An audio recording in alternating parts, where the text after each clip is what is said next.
pasar itu selalu pinginnya itu kalau bisa, dia bisa menduga apa yang akan dilakukan oleh pemerintah, supaya nanti dia bisa bersiap-siap. Tapi kenapa ada persepsi yang berbeda? Di mana salahnya? Nah, mesin Untuk pertumbuhan. Pertumbuhan ekonominya di Mendorong Danantara. investasi untuk mendorong pertumbuhan, itu melalui Danantara. APBN-nya itu untuk stabilisasi dan daya beli konsumsi masyarakat. Sekaligus sebagai sarana elektoral lah. Elektoral. Elektoral kan. 2 periode. Iya, itu di situ dia. Jadi kita sudah mengalokasikan bagian dari tanggung jawab fiskal kepada Danantara dengan beberapa privilege, Ya. tetapi gagal dikelola untuk memutar perekonomian kita dengan membawa persepsi positif dari pasar. Saya belum bisa menyatakan dia gagal atau belum, karena Oke. kita juga belum melihat kinerjanya seperti apa. Pemerintahan Pak Prabowo ini menghadapi kombo keraguan ini ya. Diragukan di dalam, diragukan juga di dunia internasional. Ini Ya. resikonya menjadi sangat sulit diprediksi. Kalau misalnya nanti defisitnya itu di atas 3%, bagaimana cara pemerintah menombok atau menutup defisit itu? Ini yang pertanyaan lanjutannya. Saudara, kita jumpa kembali di program Bicara Ekonomi Politik BEP bersama saya Kus Fiardi, Fine Institute. Dalam program ini seperti biasa kita akan membahas isu aktual ekonomi bersama ekonom senior Pak Halim Alamsyah. Kali ini kita akan bahas resiko fiskal, nilai tukar, dan stabilitas sektor keuangan. Dalam beberapa waktu kita sudah melihat kondisi di sektor keuangan kita mengalami kondisi yang tidak lazim, di mana indeks harga saham gabungan melemah bersamaan dengan melemahnya nilai tukar rupiah. Kondisi itu berlangsung di tengah-tengah situasi geopolitik yang sedang memanas, sementara di dalam negeri masih banyak dinamika politik yang juga berkembang, terutama terkait dengan kebijakan fiskal. Belanja pemerintah dianggap kurang efektif, dan beberapa hal lainnya terkait dengan soal tata kelola dan akuntabilitas. Nah, semua ini akan kita bahas lebih detail bersama Pak Halim Alamsyah.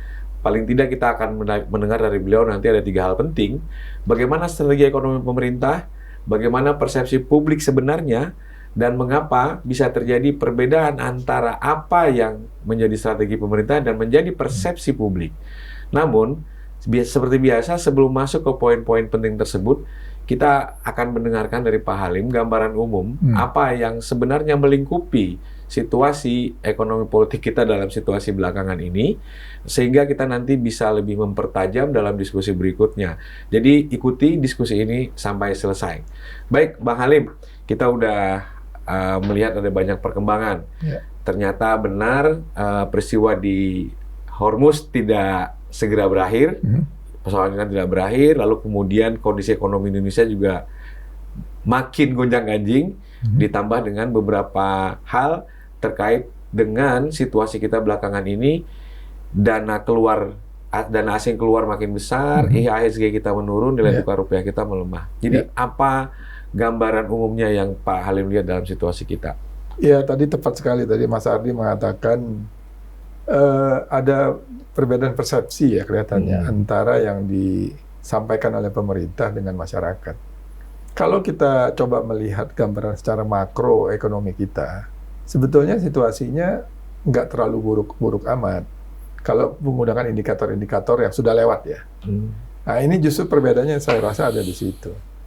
Kalau kita coba melihat ya beberapa laporan yang kita lihat mengenai produksi di industri tertentu misalnya ya, seperti mobil itu sejak Oktober yang lalu dia mulai naik sebetulnya sampai menjelang akhir kuartal pertama yang lalu itu cukup tinggi, tetapi memang ada kecenderungan melemah di ujung-ujung bulan Maret tahun ini.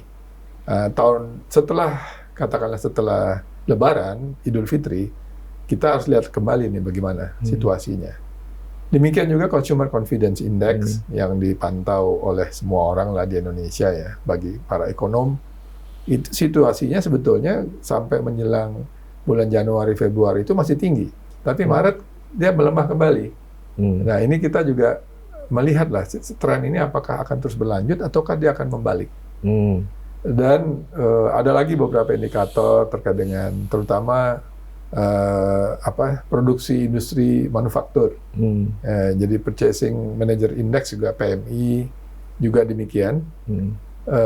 Saya ingat itu bulan Maret yang lalu, angka terakhir itu menunjukkan dia masih ekspansi 50,1%, tetapi indeks ini sudah turun dibandingkan dengan 2 bulan yang lalu, yang sempat sampai 53.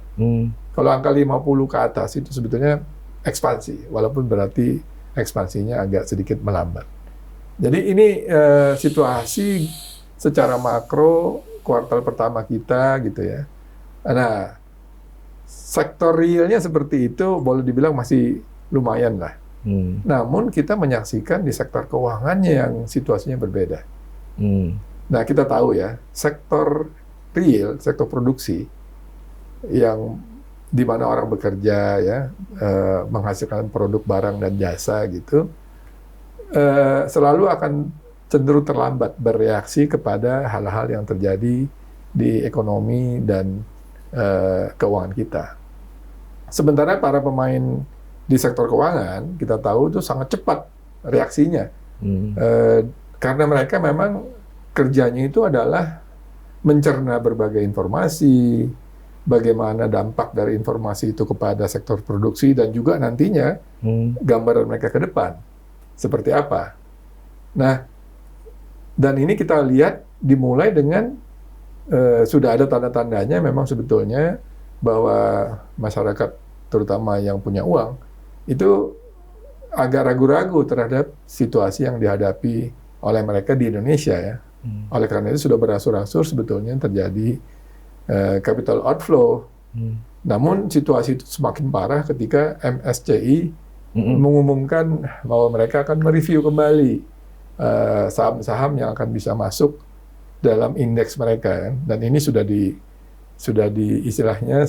direspon oleh OJK sebagai otoritas di bidang keuangan bersama-sama dengan pihak bursa tentu saja, bahwa mereka akan melakukan langkah-langkah untuk meningkatkan transparansi dan juga investability dari saham-saham yang dianggap oleh MSCI itu belum transparan siapa pemiliknya, terutama yang besar-besar.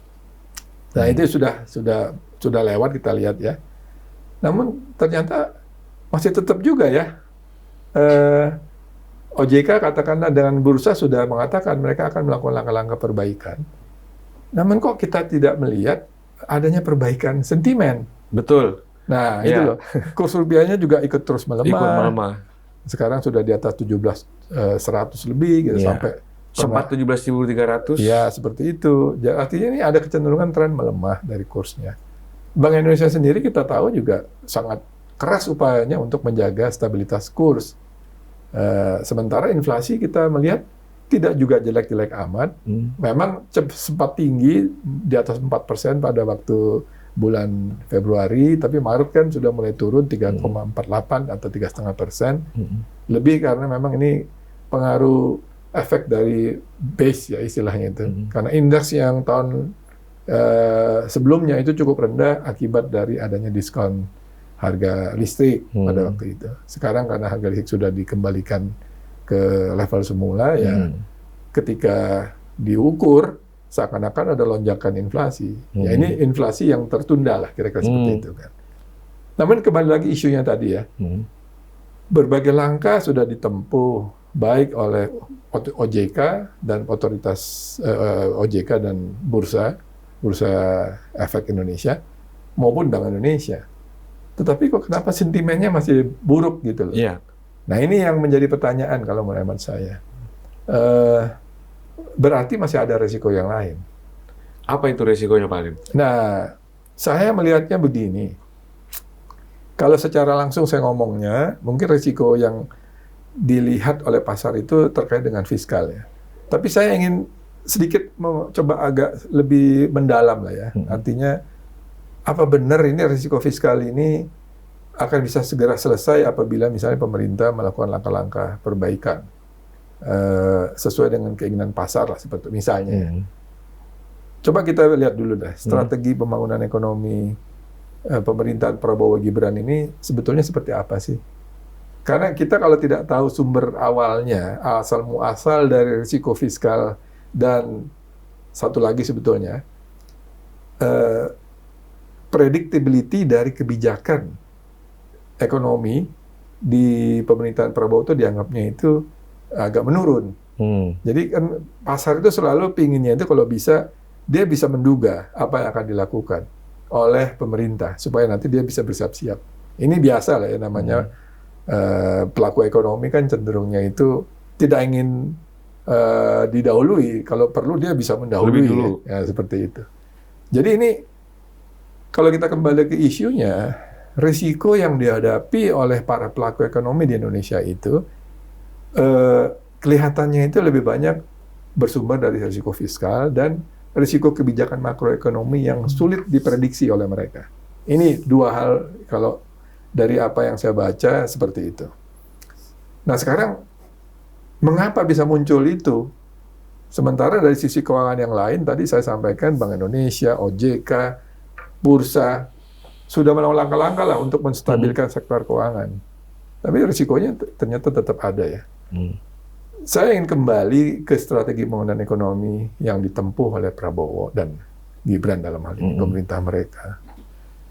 Saya kira kita harus melihat ke buku yang pernah ditulis oleh Presiden Prabowo, yang namanya Paradoks Indonesia. Paradoks Indonesia. Ya.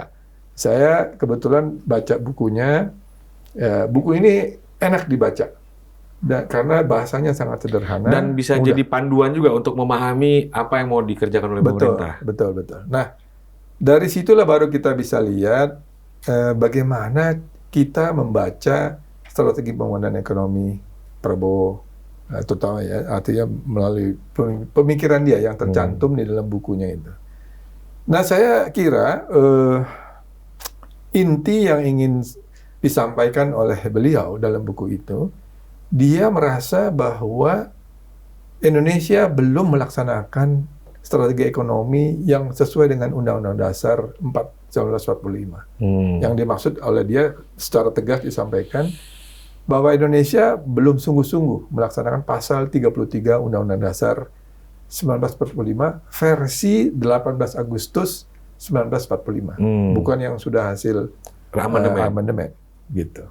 Nah, intinya dia mengatakan kita harus belajar dari berbagai negara yang berhasil menerapkan prinsip serupa yang dinamakannya state capitalism, seperti ada yang dilakukan di Tiongkok misalnya seperti itu.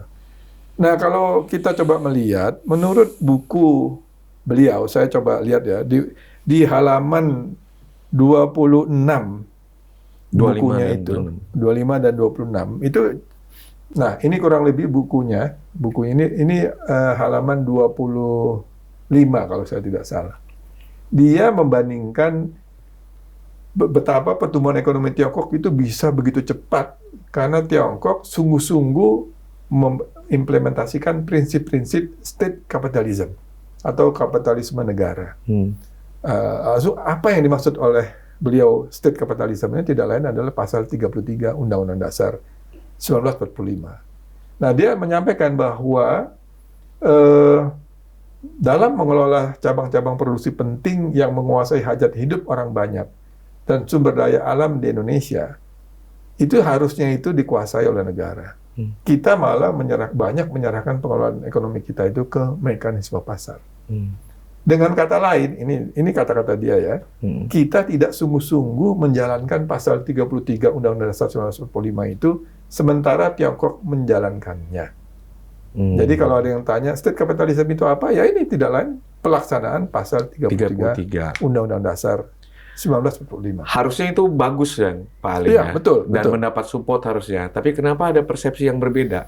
Di mana salahnya? Nah, sebelum kita sampai ke situ, kemudian di dalam buku paradoksnya itu, dia menjabarkan lebih lanjut. Sebetulnya peran negara itu nanti akan seperti apa?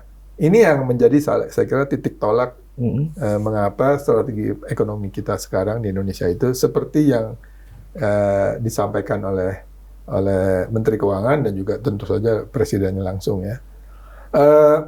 Disebutkan bahwa di dalam mungkin yang berikutnya, negara itu adalah pelopor ekonomi. Ini saya ngutip kalimatnya langsung, titik. pemerintah yang pelopor, pemerintah yang membuka jalan, pemerintah yang berpihak, pemerintah yang memberdayakan. Ini halaman 42. Begitu. Nah, kalau kita menyimak pandangan beliau di Indonesia, agar negara itu bisa menjadi pelopor ekonomi, agar ekonomi bisa tumbuh double digit ini seperti ini, kita harus menyelesaikan 2 masalah besar di Indonesia. Yang pertama, bagaimana menyetop aliran kekayaan negara itu keluar dari Indonesia. Karena kebijakannya yang tidak tepat. Disebutkan di situ. Yang kedua, kita harus pastikan demokrasi yang kita bangun itu tidak mudah dikuasai oleh pemodal besar atau oligarki. Ini 2 hal ini. Nah, sekarang kita jadi paham nih bahwa dengan konsep yang disampaikan oleh Prabowo, bagaimana kira-kira pelaksananya di lapangan. Nah, itu yang saya kira kita sudah diskusikan ini panjang lebar, ya, juga banyaklah oleh para pakar, bahwa Indonesia harus bisa yang namanya melaksanakan program-program ekonominya itu berbasis stabilisasi ekonomi dan sosial. Dan ini dilaksanakan melalui anggaran pendapatan dan belanja negara, APBN. Apa bedanya kita, pemerintahan Prabowo, fungsi APBN ini dengan pemerintahan-pemerintahan yang sebelumnya? Masyarakat kita dan juga pengamat ya ekonomi sudah berpuluh tahun terbiasa sebetulnya ya dengan sistem di mana fiskal itu menjadi sokoguru tidak saja stabilisasi tapi juga pendorong pertumbuhan ekonomi dan juga menjaga equality gitu ya, menjaga jangan sampai program-program pembangunan itu menyebabkan merataan dan keadilan gitu seperti itu. Nah, di zamannya Prabowo, fungsi stabilisasi dan fungsi sosial ekonominya itu diperkuat oleh dia. Itu melalui program makan bergizi, koperasi desa merah putih, perumahan rakyat dan sebagainya, program-program yang tujuannya adalah menjaga daya beli masyarakat, menjaga agar konsumsi masyarakat itu terjaga melalui subsidi, bansos. Kita pernah diskusi di dalam salah satu episode. Ini memang jadi strateginya dia untuk pengamanan sosial politik, dan juga untuk menjaga daya beli dan konsumsi masyarakat. Jadi dia bisa dapat beberapa tujuan sekaligus. Lalu sekarang fungsi pendorong pertumbuhannya di mana? Nah, ini yang dicabut. Diambil dari fungsi APBN yang dulu berpuluh tahun itu dipindahkan ke Danantara. Makanya jangan heran semua hasil dividen dari BUMN itu akan masuk ke Danantara. Sementara yang lain-lain, artinya yang di luar BUMN, semua hasil dividen, hasil pengelolaan kekayaan negara melalui BUMN itu akan dikendalikan oleh Danantara. Ini yang diharapkan nanti Danantara itu menjadi pendorong investasi di Indonesia. Dan itu sudah terjadi sekarang. Ya, ini konsepnya kan seperti itu. Artinya peran negara di mana? Disitulah Danantara nanti akan mengarahkan investasi di Indonesia itu mau pergi kemana. Mesin untuk ekonominya di Danantara. Mesin pertumbuhan ekonominya di mendorong Danantara. Investasi untuk mendorong pertumbuhan itu melalui Danantara. APBN-nya itu untuk stabilisasi dan daya beli konsumsi masyarakat, sekaligus sebagai sarana elektoral lah. Elektoral kan. 2 periode. Iya, itu di situ dia. Jadi Danantaranya ini yang diharapkan untuk mendorong pertumbuhan ekonomi menggunakan jalur investasi di sektor-sektor yang prioritas menurut pemerintah kita tentu saja. Bekerja sama baik dilakukan sendiri oleh Danantara maupun kerjasama dengan swasta. Nah, ini yang jadi masalah. Sampai saat ini saya kira kan pemerintah ini sudah jalan hampir berapa? Lebih dari satu tahun setengah. Ya, kita sudah bisa melihat posturnya kan. Tapi terus terang saja saya pribadi saya nggak tahu para pengamat yang lain barangkali sudah bisa dapat informasinya ya. Tapi bagi saya Danantara masih belum jelas ini. Mau strategi investasinya apa? sektor mana yang jadi prioritas, lalu tata kelolanya seperti apa. Padahal ini dipandang oleh para pengamat, terutama yang paham gitu ya. Ini kan sebetulnya adalah semi-fiscal activities, Betul. pseudo-fiscal. Ya. Dan ini tidak dikendalikan oleh DPR. Ini dikendalikan langsung oleh Danantara. Iya. Sementara audit juga tidak melalui BPK. Iya. Nah, ini menjadi pertanyaan kan, di mana transparansi dan akuntabilitas dari Danantara itu kepada pemilik bangsa ini, yaitu rakyat. Karena mereka menerima dividen dari Iya. BUMN yang merupakan bagian dari keuangan negara Betul. kita. Ya, bahkan kalau berdasarkan data-data yang kita coba kumpulkan ya, tahun 2026 ini menurut rencana berbagai pengeluaran yang akan dikeluarkan oleh Danantara itu kurang lebih 440 triliun loh. 440 40 triliun. Tidak hanya dividen, tetapi juga utangnya, Ya. hasil dia mengeluarkan Patriot Bonds, Ya. segala macam. Itu total kurang lebih 26 miliar dolar. Itu hitung-hitungan rating agency ya. Saya ambil aja itu Iya. angka-angkanya. Nah itu kalau bisa digunakan tentu dengan investasi yang terarah, efektif ya. Mudah-mudahan itu bisa mendorong pertumbuhan ekonomi, bisa menyerap tenaga kerja, dan juga bisa menciptakan satu lagi, sumber-sumber pertumbuhan baru berbasis produktivitas dan teknologi yang tepat untuk Indonesia. Tapi sayangnya sampai sekarang itu belum ditunjukkan oleh Danantara. Ya, saya terus terang kita nggak tahu. Artinya, Harusnya yang dievaluasi itu Danantara yang paling penting menurut saya. ya karena dia menjadi salah satu engine, motor untuk mendorong pertumbuhan ekonomi. Dan sampai sekarang pasar belum melihat progres dari kinerja mereka. Iya, betul. Jadi kita sudah mengalokasikan bagian dari tanggung jawab fiskal kepada Danantara dengan beberapa privilege, Ya. tetapi gagal dikelola untuk memutar perekonomian kita dengan membawa persepsi positif dari pasar. Saya belum bisa menyatakan dia gagal atau belum, karena Oke. kita juga belum melihat kinerjanya seperti apa. Belum bisa dinilai. Belum bisa saya disclaimer dulu. Disclaimer dulu. Iya, iya, iya. Tapi Oke. itu artinya begini. Jadi teman-teman pengamat saya kira dan masyarakat umum harus bisa membedakan fungsi fiskal APBN kita itu sudah tidak sama dengan periode-periode presiden dan yang sebelum-sebelumnya. Nah ini yang berbeda. Ini dia sudah memecah.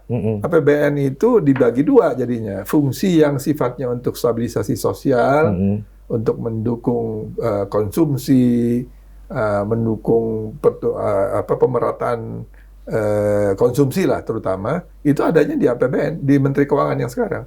Sementara kalau untuk mendorong pertumbuhan investasi, sepanjang yang saya ambil dari strategi yang ada sekarang, dan juga mengamati apa yang ingin dilakukan berdasarkan state capitalism itu, adanya di Danantara. Ini satu yang poin yang saya kira krusial sekali buat kita memahami strategi pembangunan ekonomi Prabowo Gibran. Nah, kemudian menurut Pak Halim, apakah peran fiskalnya sudah optimal dengan tadi ada bagian yang digeser kepada Danantara, lalu fokus ya di stabilisasi ekonomi dan sosial ada di fiskal. Ya. Nah, apakah ini sudah berjalan dengan baik dan bisa ditangkap oleh publik, terutama pasar, kinerja pemerintah oke nih gitu? Atau justru sama saja dengan Danantara? Justru ini yang tadi kita sampaikan. Jadi disinilah letak risiko fiskal itu. Makanya tadi kita sampaikan ya bahwa di sektor keuangan karena informasi cepat sekali tersedia, cepat sekali diserap dan dianalisis, dan kemudian juga mereka cepat sekali bisa memperkirakan dampaknya kemana saja. Ternyata sudah ditanggapi oleh Bank Indonesia melalui kenaikan suku bunga jangka pendek, walaupun tidak melalui BI Rate, tapi dia menggunakan surat istilahnya SRBI ya. SRBI. Pakai itu, lalu pakai juga jalur-jalur yang lain, intervensi nilai tukar supaya kursnya tidak melemah, tapi ternyata kok nggak begitu efektif. Kursnya masih tetap aja melemah. Berarti ada risiko lain gitu ya tadi. Yeah. Nah, risiko itulah risiko fiskal. Datangnya kemungkinan pasar masih belum begitu yakin dengan strategi yang baru ini. Karena yang muncul diskusinya itu lebih banyak MBG, Apakah MBG ini efektif? Begitu besar pengeluaran yang dilakukan 335 triliun untuk MBG, apakah nggak dikorupsi lagi nih nanti nih gitu loh, seperti itu. Kenapa nggak dibikin program yang lebih masuk akal, lebih well targeted untuk daerah-daerah yang minus, ya, untuk katakanlah anak-anak yang kurang mampu dan sebagainya lah, seperti itu. Ini kok tiba-tiba seluruhnya dihantam begitu. Tapi ya itu dia, pengamat rupanya kurang menyadari bahwa pemerintah sekarang itu menggunakan jalur yang baru ini. Dia nggak mau menggunakan jalur Kementerian Sosial. Dia inginnya menggunakan BMBG. Dia nggak mau menggunakan Kementerian Investasi, walaupun Pak Rosan sebagai CEO-nya Danantara ya, dia inginnya melalui Danantara. Dia nggak mau kebijakan industrialisasi yang harusnya itu dibuat oleh Kementerian Industri. Sampai sekarang kita juga nggak tahu jelas kebijakan industrialisasi kita seperti apa. Dia inginnya melalui Danantara. Jadi kita lihat ini luar biasa nih perubahannya. Dari sisi birokrasi, boleh dibilang pemerintahan Prabowo ini itu hanya ingin melalui jalur fiskal, program MBG, Koperasi Merah Putih, Perumahan Rakyat, dan seterusnya. Dan juga melalui Danantara. Yang lain-lain itu ngikut. Bukannya Danantara mengikut keputusan Menteri Investasi dan Menteri Perindustrian, tapi kementerian itu harus mengikut apa yang akan dilakukan oleh Danantara. Sesuai dengan kemauan Presiden. Iya. Nah, sehingga ini yang menimbulkan, ini kalau terjadi kerugian di Danantara, siapa yang akan nanggung? Walaupun Danantara itu katanya dianggap sebagai lembaga swasta. Ya tetap saja kan, pasar akan menilai, kalau terjadi kerugian tentu negara yang akan harus menolong. Belakangan kita dengar kabar juga ternyata kan Danantara ini ikut juga di MBG ini ya untuk infrastruktur supply chain-nya. Iya itu dia makanya investasi yang mendukung program MBG pemerintah itu akan dilakukan oleh Danantara. Sementara pasar tidak melihat bagaimana ekonominya di-generate lewat aktivitas ini. Apakah akan menghasilkan uang gitu ya? Ada keraguan. Meningkatkan produksi. Ada keraguan. Ada keraguan itu. Ada keraguan. Jadi memang kelihatannya Danantara harus betul-betul bisa membuktikan apa yang dia sampaikan ke publik, harus mau membuat peternakan ayam 20 triliun. Iya. Mau telur, sapi, telur, kampung haji, segala macam lah, kita nggak tahu itu kira-kira ini sebetulnya strateginya apa. Jadi pemerintahan Pak Prabowo ini menghadapi combo keraguan ini ya, diragukan di dalam, diragukan juga di dunia internasional. Ini resikonya menjadi sangat sulit diprediksi. Ya karena intinya itu sebetulnya, apalagi ditambah dengan peran Iran, Amerika ya, dan subsidi harus harus naik tinggi. Gara-gara pemerintah juga kelihatannya juga agak, pada waktu awalnya kita bisa membaca kan, peran Iran-Irak kan akan mengakibatkan harga energi akan naik, harga minyak. Dan kita akan lihat sudah situasi perang Iran dan Amerika ini tidak bisa selesai dalam waktu yang singkat. Kalaupun dia berhenti, kita sudah akan menyaksikan harga minyak tidak akan bisa kembali lagi sebelum perang harganya. Iya. Jadi pasti akan tinggi. Katakanlah, saya nggak tahu apakah rata-rata 90-100 itu sudah oleh pasar sudah dianggap harga baru. Besar, harga baru. Sehingga itu subsidinya kita sudah pernah hitung dalam salah satu episode kita kan. Iya. Sekarang asumsi yang digunakan $70. Iya. Ya kan? Dugaan saya mungkin di tengah tahun ini akan ada perubahan asumsi harga minyak. Saya nggak tahu berapa. Katakan jadi 100. Kalau jadi 100 kan 30, perbedaannya $30. Setiap $1 kenaikan harga minyak itu akan menyebabkan defisit naik 6,8 triliun. Kan kita pernah hitung. Kalau katakanlah 6 triliun saja per $1. 30 kali 6, 180 triliun. Ya. Nah, kalau kita ambil ya more or less-nya 200 triliun, berarti akan ada tambahan defisit di fiskal 200 triliun. Ya kan? 200 triliun tambah dari defisit yang sekarang diasumsikan 689 triliun, tambah 180, berarti 860. Ya, sudah dekati 900 triliun, atau jangan-jangan bisa 1000 triliun. Sehingga itu tadi, risikonya adalah, kalau begitu, janji pemerintah untuk menjaga defisit fiskal 3% akan terlampaui. Di semester pertama udah 0,9% ya. Ya. Artinya udah tinggal 240 triliun Ya. Defisit di kuartal pertama Jadi APBN kita. apapun ambisi presiden dengan agenda ekonomi dan politiknya, Ya, tapi sangat ditentukan oleh daya dukung fiskal. betul. Dan hitungan Pak Halim tadi, Ya, yang meruntuhkan semua itu akhirnya adalah daya dukung fiskal kan? Ya? betul, betul. Jadi gini, ya kalau kita pernah hitung-hitungan kan, kalau APBN kita itu asumsinya tidak diubah-ubah lah, berbagai angka-angka yang ada itu, 3.600 triliun pengeluaran pemerintah. Penerimaannya hanya sekitar berapa itu, totalnya defisitnya 689 triliun atau 2,68% dari PDB, ya kan? Dengan tambahnya defisit 200 triliun itu sudah mendekati 3% atau persis 3%-an kurang lebih. Nah, jadi pertanyaannya, pemerintah akan membiarkan itu terjadi, ataukah pemerintah akan mengambil langkah-langkah penghematan? Nggak. Kan di situ isunya di situ. Ternyata sampai beberapa waktu yang lalu kan pemerintah diam saja, mengatakan enggak, kita nggak perlu melakukan langkah penghematan, kita cukup uangnya. Yang penting kita dorong pertumbuhan ekonomi. Ini kan kembali lagi muncul lagi resiko stabilitas yang ingin masyarakat inginnya stabilitas dulu karena ada situasi yang sangat relevan dan sangat benar bahwa kita ini berhadapan dengan geopolitik dan perang Iran Amerika yang belum selesai. Sementara negara-negara tetangga kita sudah melakukan langkah-langkah penyesuaian, termasuk menaikkan harga BBM. Kita sudah melakukan penyesuaian, Pak Halim? Sudah.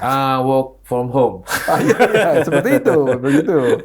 Walaupun akhirnya kan pemerintah menaikkan beberapa jenis harga BBM yang tidak disubsidi. Ya, tapi ya itu kan penggunaannya tidak besar. Yang paling besar adalah yang bersubsidi ini. Nah, kembali ke isu itu, kalau misalnya nanti defisitnya itu di atas 3%, bagaimana cara pemerintah menombok atau menutup defisit itu? Ini yang pertanyaan lanjutannya.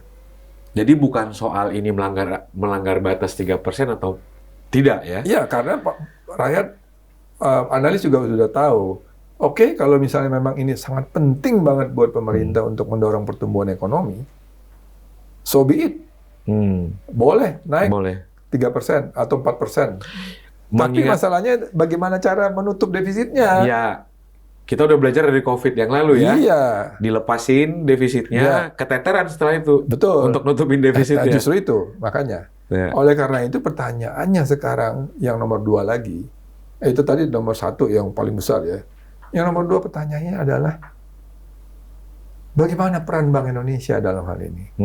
Dalam keseluruhan konfigurasi mendukung strategi pembangunan ekonomi pemerintahan Prabowo. Apakah mereka diminta untuk mendukung quote-unquote berbagai program pengeluaran pemerintah yang tercantum dalam fiskal itu, yaitu melalui pembelian surat utang negara langsung oleh Bank Indonesia. Itu lazim nggak itu dilakukan, Pak Halim? Tidak lazim, karena itu namanya pencetakan uang. Oh. Kalau itu dilakukan, jadi kalau pemerintah jual surat utang, dibeli oleh BI, artinya BI cetak uang? Iya, karena kan BI kan dia bisa cetak uang. Jadi pemerintah tidak perlu capek-capek datang istilahnya itu meyakinkan investor gitu ya, di berbagai tempat ya, kemudian berhutang. Karena nanti bisa saja dengan risiko fiskal yang makin tinggi dan sudah dihitung oleh para pemilik uang ini. Oke, saya mau beli SBN Anda, tapi dengan suku bunga yang tinggi untuk mengurangi atau katakanlah memitigasi risiko yang akan saya hadapi. Dan SBN kita udah naik. Sudah naik memang. Sejak awal tahun sudah naik sekitar 0,5 sampai 0,6 percentage point. Ya. Belum ke arah 7%. Tetapi kalau misalnya pemerintah tidak melakukan langkah-langkah penghematan lah katakan ya, atau yang lebih prudent gitu, atau yang lebih hati-hati, ya saya rasa mereka akan minta suku bunganya akan lebih tinggi. Kalau dari penjelasan Pak Halim tadi berarti problemnya memang bukan di moneter ya, tapi ada problem di policy fiskal yang ingin membuka defisit, defisitnya dibiayai dengan pencetakan uang lewat menjual surat utang pemerintah kepada BI. Tentu ini harus bisa ini dugaan. Oke. Ini bukan pasti seperti itu. Tapi dipersepsi oleh pasar akan begitu. Pasar melihatnya ya kalau nanti pemerintah tidak mau berhutang melalui duit masyarakat dan duit masyarakat dalam dan luar negeri, ya mungkin jalan yang paling gampang minta bantuan Bank Indonesia karena suku bunganya bisa ditekan murah. Itu infonya bisa diketahui pasar kan? Tergantung. Pasar bisa tahu nggak nih? Oh, ini yang beli nih BI nih gitu. Ya mungkin awalnya mungkin dia tidak diumumkan, tetapi kalau itu melalui DPR, melalui APBN pasti ketahuan. Nggak mungkin. Tapi kalau nanti yang berhutangnya itu katakanlah pemerintah jual ke bank-bank pemerintah, lalu bank-bank pemerintah meripo istilahnya itu ke BI, ya itu sebetulnya sembunyi tangan.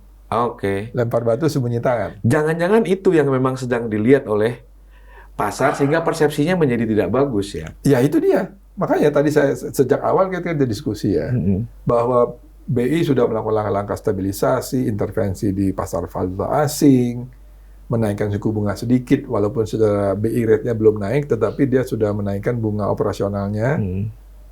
Kemudian nyedot juga uang banyak, agar volume uang beredar tidak terlalu banyak. Tapi ternyata langkah-langkah itu tidak begitu efektif menahan pelemahan rupiah, karena ada isunya risiko fiskal ini. Oke, jadi kita udah bahas dua hal nih ya, yang penting. Nah, kalau yang belum subscribe dulu ya, biar nanti episode berikutnya kita bisa tetap ketemu lagi dan bisa mendengar penjelasan dari Pak Halim. Dan ini Pak Halim, kalau sudah begitu, maka kalau kita mau tetap ada stability, ada growth, beda persepsi pasar dengan pemerintah ini kan harus diberesin. Kita udah tahu kompleksnya. Kalau saya tidak salah menangkap penjelasan Pak Halim, strategi fiskal pemerintah yang persisten untuk melakukan yang namanya stabilitas ekonomi dan sosial tadi harus dibayar dengan pembiayaan defisit yang akhirnya menimbulkan persepsi negatif di lembaga rating dan juga pasar internasional. Nah, artinya kan ini tidak bisa diteruskan.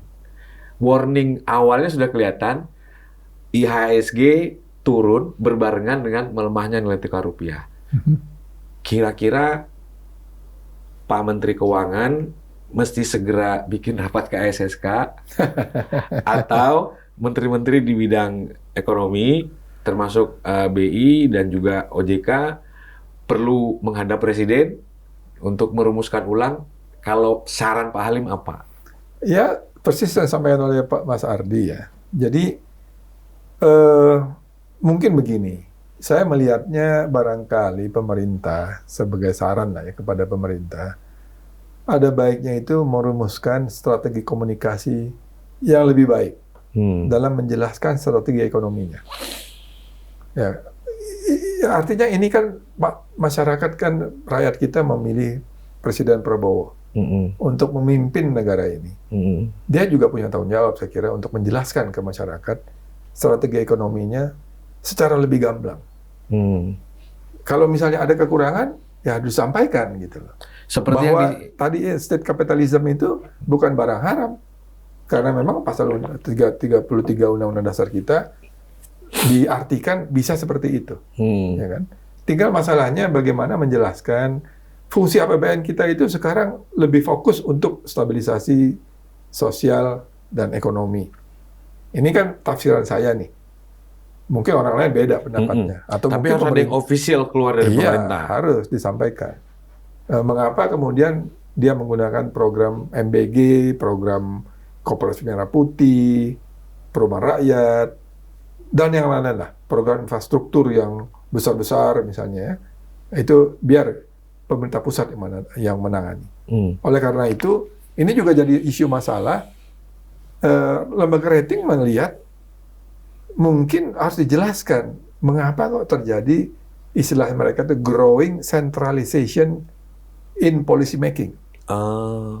Kenapa TKD dikurangi, tapi dikembalikan ke pusat, sehingga kegiatan ekonomi, konsumsi terutama yang berbasis konsumsi itu dikendalikan oleh pemerintah pusat.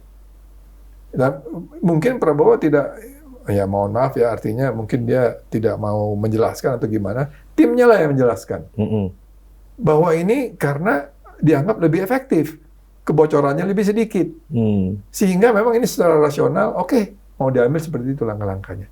Stabil tentu saja, kan kita berharap dong korupsinya itu dikurangin, ditangkap-tangkepilah itu orang. Kemudian penegakan hukumnya jangan tebang pilih, benar-benar tujuannya adalah untuk membuat Indonesia lebih makmur, lebih adil, dan juga betul-betul bersih dan jadi kompetitif, gitu kan? Rule of law-nya jalan, bukan rule by law. Iya, seperti itu. Itu yang pertama, saran saya seperti itu. Yang kedua, perlu dijelaskan juga dalam hal terjadi kelangkaan dana pembiayaan atau tabungan, jangan lupa loh, kita ini negara yang puluhan tahun selalu savingnya itu lebih kecil daripada investasinya. Saving investment gap istilahnya dalam dunia makroekonomi itu, kita selalu defisit. Kalau kita surplus itu artinya ekonomi kita lagi resesi. Jadi kenapa dia bisa jadi surplus? Karena investasinya turun, sehingga saving yang sedikit itu investasinya turun, makanya dia jadi positif. Gitu. Nah, kalau dalam normalnya SI gap kita itu selalu defisit. Defisit itu akan tercermin di neraca transaksi berjalan. Ini akunting biasa ini. SI gap sama dengan defisit neraca transaksi berjalan. Selama ini kita melihat mengapa di Indonesia itu defisit itu selalu terjadi, bukan karena defisit yang besar di fiskal. Itu sebab mengapa angka 3% itu muncul dengan harapan itu memberi ruang kepada sektor swasta untuk lebih bisa berkiprah. Supaya misalnya defisitnya neraca transaksi berjalan itu 0 lah katakannya, supaya ini gampang. Tahun lalu kita defisit sekitar 0,1%, sekitar itu. Tahun ini mungkin sekitar itu juga, dugaannya. Kalau pemerintah defisitnya 3%, berarti sektor swasta itu harus surplus 3%, supaya totalnya 0. Baru 0 itu ya? Iya. Iya. Kalau dia supaya jadi -1, berarti dunia swasta, SI gap swasta itu harus +2. Jadi -3 tambah +2 sama dengan 0,1 dari PDB ya. Ini kita ngomongnya rasio PDB nih. Itu artinya bahwa swasta akan terdepres tuh investasinya karena akan diambil banyak oleh pemerintah. SI gap yang di sini itu termasuk Danantara nih saya maksud. Karena kalau analisisnya kita mengikuti yang tadi, APBN itu fungsi I-nya, fungsi investasinya diambil Danantara soalnya. Nah itu. Nah, kalau ini terjadi seperti itu, apakah ini yang diinginkan oleh state capitalism-nya Prabowo? Bahwa swasta nanti akan mengecil perannya, pemerintah akan membesar, sehingga defisit yang ada di sektor fiskal termasuk Danantara, itulah yang akan menyebabkan defisit di transaksi berjalan. Transaksi berjalan ini tidak lain adalah ekspor kurang impor. Itu artinya kita akan lebih banyak impor daripada ekspor. Oke. Nah ini kalau kita ngomongnya agak sedikit ini ya. Iya. Tapi maksud saya itu mungkin di sesi yang lain ya kali ya, saya akan jelaskan lebih lanjut soal itu. Namun begini, pemerintah harus meyakini, yang kedua ini saran saya, peran stabilisasi itu tetap penting untuk Indonesia. Kalau fiskalnya stabilisasi hanya di bidang sosial ekonomi, ya itu mungkin hitung-hitungan secara politik barangkali ya. Tapi bagi dunia keuangan, stabilisasi itu dilakukan oleh bank sentral, gitu lah ya. Umumnya. Namun yang kita saksikan sekarang di Indonesia, ini terjadi kebijakannya tidak harmonis ini antara fiskal dengan moneter. Nah, ketika rupiah sedang mengalami pelemahan, Bank Indonesia tentu harus melakukan langkah-langkah stabilisasi, naikin suku bunga, intervensi pasar falas, pokoknya memperbaiki berbagai aturan-aturan main gitu. Tapi kalau fiskalnya juga tetap meluncurkan berbagai program yang besar-besaran, memerlukan pendanaan lebih lanjut, suku bunganya akan naik. Ya kan? Bank Indonesia tidak mungkin bukan dilarang, artinya sesuai dengan fungsinya, Bank Indonesia harus menaikkan suku bunga supaya menjaga kurs rupiah tidak lemah. Nah, kalau misalnya pemerintah inginnya, BI harus dukung dong pertumbuhan ekonomi program pemerintah. Nah, ini ada konflik ini. Rupiahnya sekarang sudah melemah. Pemerintahnya selalu ngomong, kita ingin 7-8% pertumbuhan ekonomi. Tetapi nanti inflasi akan naik dan kursnya akan melemah. Yang disalahkan siapa nih kalau udah begini? Nyari yang salah lagi. Nyari yang salah lagi. Tapi sebelum kita daripada kita jadi maksud saya, Bank Indonesia perlu tetap dihargai lah, dijaga independensinya, karena dia menjadi jangkar stabilitas di sektor keuangan. Sekarang ini terus terang saja dengan upaya pemerintah untuk memindahkan uangnya yang ada di Bank Indonesia ke bank-bank, terutama bank-bank BUMN, itu menciptakan yang namanya fiskal dominan. Kita udah pernah ngomong masalah ini. Ini yang menjadi fokus salah satu risiko yang dihadapi juga oleh Indonesia sekarang ini. Bahwa ketika uang ada 420 triliun katanya, itu adalah total gabungan antara uang pemerintah yang ada di rekeningnya yang ada di Bank Indonesia dan yang ada di bank-bank. Itu fungsi fleksibilitasnya beda. Kalau uang yang ada di Bank Indonesia, dia bisa tarik sewaktu-waktu tanpa mengganggu sistem keuangan secara langsung dan cepat. Tetapi kalau uang itu adanya di sektor perbankan, ketika pemerintah mau mengambil uangnya, jangankan 100 triliun, ngambil 50 triliun saja, itu pasti akan terjadi goncangan. Tidak mudah untuk menarik kembali uang yang sudah ditaruh di bank, bank umum, bank BUMN maksud saya, untuk masuk kembali ke rekening pemerintah yang ada di BI. Beda itu dampaknya.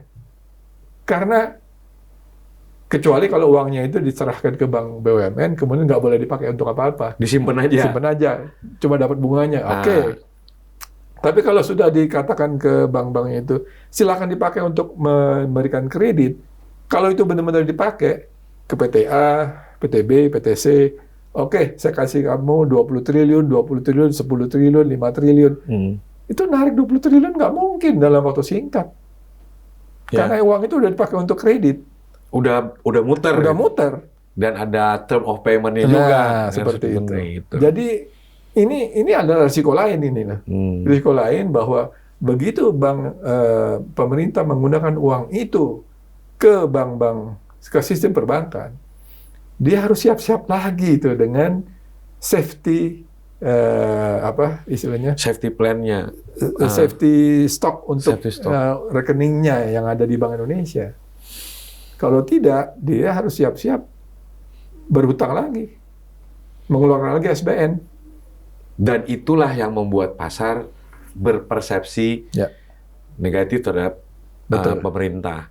Nah, terkait tadi Pak Prabowo ya tentang state capitalism yang udah kita bahas di depan. Itu ada dua pernyataan yang sering diungkap tuh oleh Pak Prabowo. Mungkin ini bisa ditafsir lah oleh Bang Halim nih. Penting ya ini sebetulnya Pak Halim tadi kalau memang punya prinsip seperti ini, atau gimana penjelasannya Pak Halim?